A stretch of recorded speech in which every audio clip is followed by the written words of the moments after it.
Let me just say good morning to all of you, and thank you for coming out here. We're at the Melody Ranch, and you will hear a little story about the ranch very soon, so you know a little bit of the history of this place here. This is a place where I usually come out and drive the tank. We just thought that because all of you don't want to sit in a hotel room and blog away, and that you want to do something more exciting. So, and since The Last Stand is an exciting movie, and it's action from the beginning to the end, and we thought that we connected somehow with also a little bit of action here, so you have something more to write about and to report about. But anyway, this is the tank, the M47, which is exactly the very tank that I drove in the Austrian army when I was 18 years old. I went in the army right after school, after trade school. And then I learned how to drive the tank, which was always my fascination, I think, because I grew up after the war and saw the British troops and that occupied the area. So I always wanted to be a tank driver. But anyway, so this is the tank. In 1992, we brought the tank from Austria to the United States when we created Planet Hollywood. The idea was to create a Planet Hollywood that has military vehicles, and so this would have been one of the military vehicles.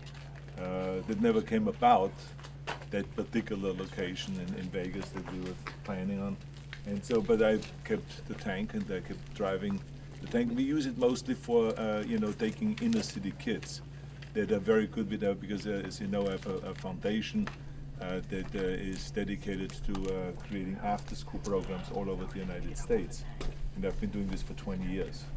And so we've been using the tank kind of to entice kids, so that when the kids that are staying in after-school programs, instead of roaming around on the streets and getting involved with gangs and drugs and all this, we want them to stay there in school, and those that stay there, they get kind of like, they can come out and drive the tank with me. On the weekends, they can go and visit movie sets, and they can go skiing with me to Mammoth. We have a ski camp for them there, and all kinds of things, just to show them that if you're good, you will be rewarded for that, So anyway, this is this tank is a patent tank. It's from the 50s. It's more than 50 years old now. It's 66 years actually old. And it still runs well because it's really kept up well. A good team of people, and so anyway, let me just say a few words about The Last Stand. It's coming out on the 18th of January. It's the first movie that I'm starring again since I'm back and from politics. This is the first starring role again, and it's with Kim Ji-woon, who has been a terrific director, who has his own style of filming, and he is a great action director. He's the big star in Asia, and even though he spoke very little English, we had a very extraordinary communication. He had two interpreters there at all times.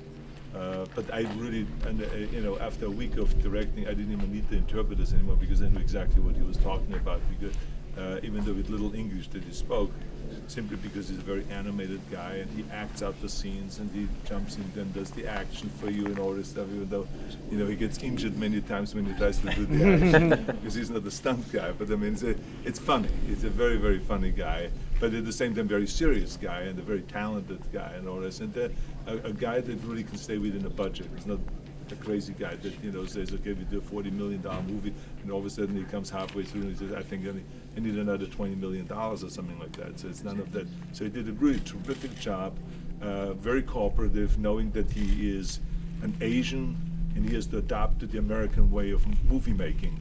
So he never ever was kind of like, no, this is my style, this is the way I want to do it. he was always a collaborative kind of it was a collaborative effort, and he listened to the people from Lionsgate, and he listened to the producer, to Lorenzo Penaventura, who is a terrific producer and has been around, as you know, for a long time. Very talented also, and all. So we had a terrific time shooting. The movie it turned out really great, and you know, the test screening went really well. So we're very happy the way things are going. And now the trick is, as with always, with everything, the people need to know about it. And that's where you come in. You see what I'm saying? So this is the key thing, and this is also what I believe in, because there's always, half of it is always doing the project, and the other half is to let the world know that this movie exists and how do you emerge, and of all the other movies that are out there, and make sure that people go in to see the movie and enjoy the movie and all that. So again, I want to thank all of you. I'm going to take you around. We're going to fire up the engine. We're going to take you around. Like 4, 5, or 6 at the time. You can stand anywhere you want on the tank, and you also can. The only thing is there are certain hot spots which you will hear about. You know, this is, for instance, an area here that when I was in the army, this is where we cooked. So it gets, as you can see already with the color, it gets very, very hot. So you don't want to touch that. This is where we made steaks. That's where we made fried eggs. This is where we this is where we cooked. We just threw everything right on top of that metal and cooked. We didn't pay much attention to cleanliness, obviously, and all those things. But so you know, but everywhere else you can stand. You just have to be careful in the back here. And so we make a few rounds. And then the next group can jump on it, and they make a few rounds. And the next group, you can film each other while you're doing that. And if you want to stop and say, Arnold, here will be a great shot if you do this, you know, and I want to be in front of the tank, we do that. Or if you want to lie down and be driving over you. I know, but this is what we did. And we had to lie down, and then the tank drove over, you know, in between the tracks. There's enough room underneath, so you know. Wow. You know, we will be so all of this stuff. So you know, so the idea is let's have a good time. This is not a stiff event by any means. It's all very relaxing, and the idea is that we have a good time. Hey, Arnold. Okay, and then yeah. Where did you keep your weights? Oh yeah. I saw that documentary on TV. So this here is normally the tool case, where the tools go in. So when you have any repairs to be made, you have the tools right in here.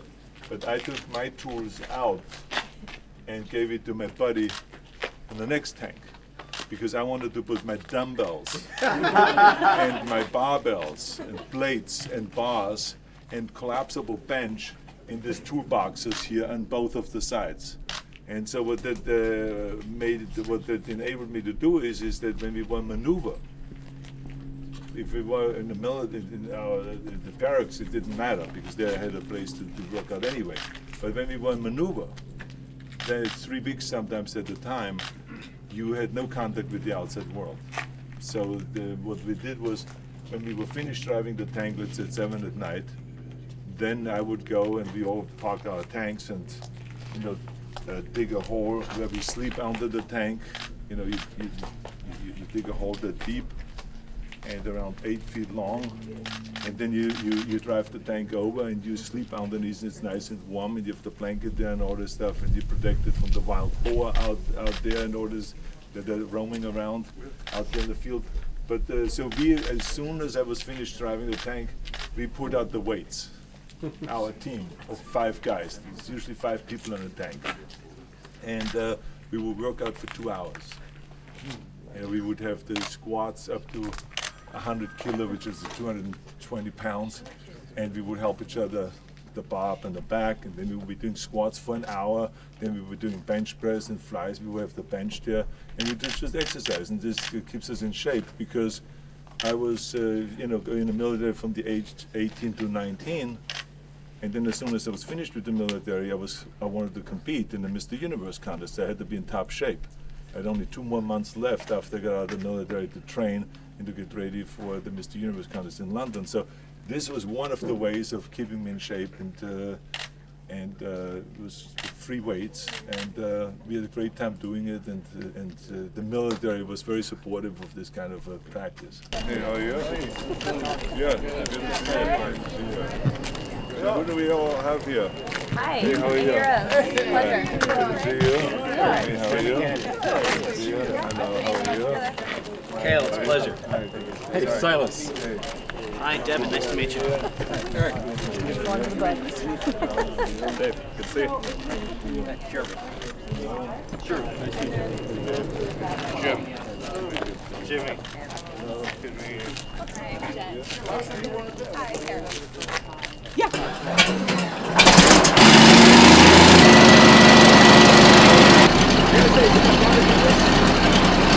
You're good up there. For now, we're going to bring the ladder over.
Good looking group. You like this? That's great. Yeah, thumbs up. Everybody right here. All right, guys. Thank you. Thank you. Hey, how are you? Good to see you. Oh, that's great. Thank you. Thank you. Absolutely. Should you high five me in our photo? Sure. Oh, that's perfect. Thank you. Very nice. Thank you so much. Yeah, this has been incredible. Thank you. My pleasure. Thanks so much. This Hey. is really amazing. And we have one more. Thank go. you. Thank you.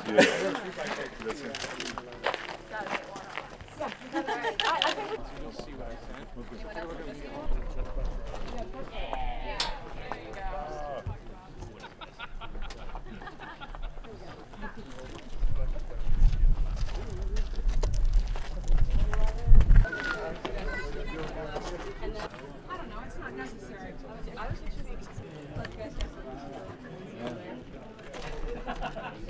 It was hilarious. And I think there was a ranch. Okay.